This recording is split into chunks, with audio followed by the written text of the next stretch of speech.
My upgrades are Invincible, Chapter 94, Fan Fiction, by Azazyel. After leaving Tina and Tamamo to get some more rest, I went to go see Lady Astraea, who was sitting primly behind a desk as she was doing some light paperwork while her Familia's captain and Alise was moping over her own pile of paperwork. "Ah. I am glad to see you awake, Jake." Astraea spoke kindly as she smiled at seeing me on my feet. I bowed my head, and I said more formally, "Thank you for the aid you rendered to myself and my friends, Lady Astraea. If you or your Familia asks for my aid, I will be there." The brown-haired, beautiful goddess of justice raised an elegant eyebrow before she nodded and said firmly, "I accept your gratitude in the meaning it is given. Though you will find that any debt doesn't exist, as your remotely controlled sword saved members of my Familia from a couple of breath attacks from that mutated monster." I smiled wryly and, raising my head, I looked around at the members of the Astraea family who were relaxing on separate couches and work tables as they relaxed, and I nodded to Kagaya before I looked back at Astraea. "In either case, you offering to hold up a roof over my head while I was recovering and keeping me out of the public eye is something I am thankful for. But I must be going. After all, I need to go to my goddess and break the rank-up record again." Alise looked away from her paperwork with a pout, and she said flatly, "What do you mean? Sure, you might have a bunch of high-quality Excelia, but are your stats actually filled out?" To which I just grinned and said, "Of course they are filled out, Alise, I am the honored one. Anywho, it's still been a few months while I've been in Melon, and I spent that time killing Water City monsters, which are normally for levels 3 and 4 to grind on. Well then, in that case, Jake, I offer my congratulations on your achievement." Astraea spoke with a small smile, and I walked over to her mostly empty desk and asked, "By the way, I do have the extra elixirs ready, if I can just leave them here on the desk, if that's fine." And Astraea nodded with me dropping off the elixirs and other things either atop or beside her desk. And with that done, I gave the goddess a shallow head nod in respect before I spoke to everyone. "Once again, thank you for the aid. But I need to go check in with my own goddess. You ladies don't get into too much trouble, I joked at the end as I left the room. From there, I left the Astraea Familia's mansion and headed down south towards the smithing and crafting quarters. And while walking through the early afternoon life of Ororio, I couldn't help a wry smile seeing how everything was basically normal. Melon was basically a fucking crater due to a level 8 boss monster blowing it up with its ranged attacks, not to mention all the spells that bounced off the Amphisbana, and of course, the blazing flames that ran through the city. But here in Ororio, it was just another Tuesday at hearing another settlement got fucked over by monsters. This time, though, they knew it was entirely Maxim's fault, even if they didn't say it all too loudly. Any criticisms? Lest a member of the Zeus Familia who was loyal to Maxim heard that, and decided to string up the gossip speakers. Either way, I kept walking until I made my way to the walled-in courtyard for the Hephaestus Familia. "Oh shit, they are you, Jake." A deeper male voice spoke, and I blinked as I saw a dwarf I recognized faintly. "Damn Delder, you got fucked up, didn't you, huh?" I joked seeing the dwarf who gave me the STD potion, for me and Tina had a new scar across his face and a dark black eye.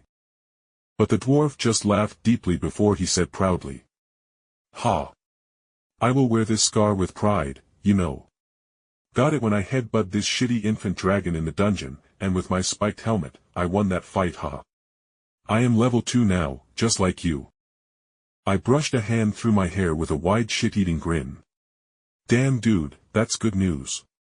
Hey, any idea where Hephaestus is? I need to get a level up from all the bullshit I went through when I came out of Melon." The dwarf raised a thick eyebrow before he huffed and said, That would make sense. Glad to see you came out of that mess in one piece, laddie. But yeah, Lady Hephaestus is in her office doing paperwork as it's close to tax season." Giving my fellow Familia member a nod of respect, I made my way into the main mansion, heading directly towards Hephaestus's offices so I could hopefully skip the line as it were for a level up. Once I reached the doors of Hephaestus's office, I gave them a good knock. The door opened a minute later, and I gave a wry wave to Tsubaki, who scowled at seeing me. "You little shit. Do you know how much I worried about your ass, who just up and disappeared? I thought the Hera Familia hid you inside their mansion before Hephaestus told me you were safe. Tsubaki scolded me. I bowed my head a bit and said honestly. I am sorry for worrying you, Captain. I didn't exactly have time to say where I was going. And the first time I came to check in with our goddess, Eris, the sword saintess was able to see me from the Hera Familia mansion. Tsubaki's face twitched before she nodded in agreement, as it was a fair point. Anyway, can I come in and say hello to Hephaestus? I obviously need to talk with her about some stuff.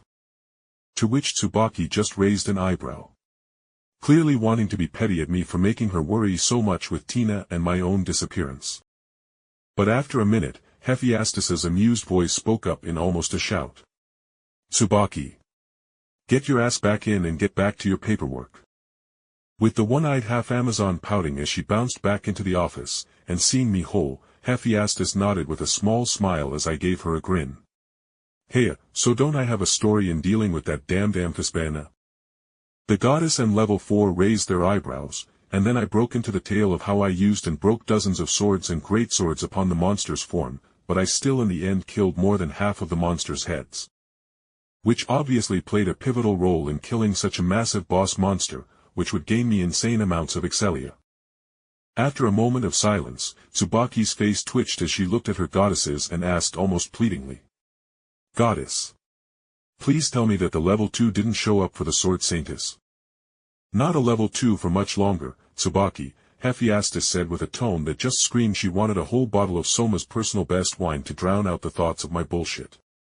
So. Hephaestus, wanna update my fauna and see what I have been up to? I asked in a slightly taunting voice. Hephaestus gave me a long look before she giggled with some hysteria in her voice as she retorted sarcastically. Oh, of course. Let me get all the details. And proof of what punishment you deserve. I took one of the office seats and sat backwards on it before I threw my shirt off my back to bare my back to my goddess with her saying. Tsubaki, please give Jake a minute for his fauna update. Then I felt Hephaestus's blood-tipped finger unlock my fauna, with myself taking a breath at her divine ichor and hints of divinity infusing into my soul. Well, Jake. You have certainly been a busy bastard, haven't you? Hephaestus spoke with some heat as I felt her hand land on my shoulder. You know me and Hera are on bad terms, right? And you are now involved with her mascot and favorite little mortal. Hephaestus added with some irritation. To which I said honestly. Materia is adorable, and I have no shame. Keep going, don't focus on just my romance life. And so Hephaestus made a couple of mentions of my other various adventures around Melon before she got to the meat of the bit. And her previous irritation was wiped away as she quietly said. You should have run from the Amphisbaena. Maxim is a damned fool, and I will enjoy torturing his soul if I find it back in Tenkai before he reincarnates. To which I retorted. You think Zeus would allow that? And Hephaestus said coldly, with her hand on my shoulder tightening. If he is here on Gakkai, he won't have a single option to stop me from doing so unless he went back to Tenkai himself. And he wouldn't do that. There was a pause as I coughed at feeling something inside of me. Just clicking, and I could just feel slightly different. So, Jake, you got a couple of skills from your fusion weapon challenges. And I am glad you didn't try to do a lot more, as the quests tie into a possible Tier 3 development ability for your fusion magic. It allows you to fuse your skills and magic you gain from the fusion challenges.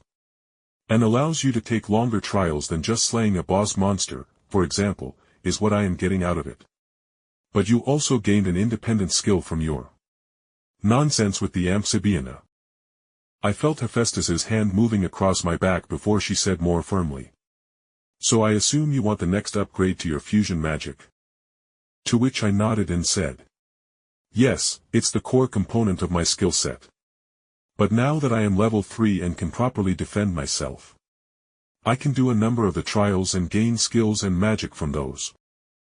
I was already well aware of some of the skills I could get, like the skill Invictus, helping shield my mind from illusions and mind control that I got from killing Guts in that trial. But there were similar other trials, like surviving out in a desert trial, or having to fight another figure.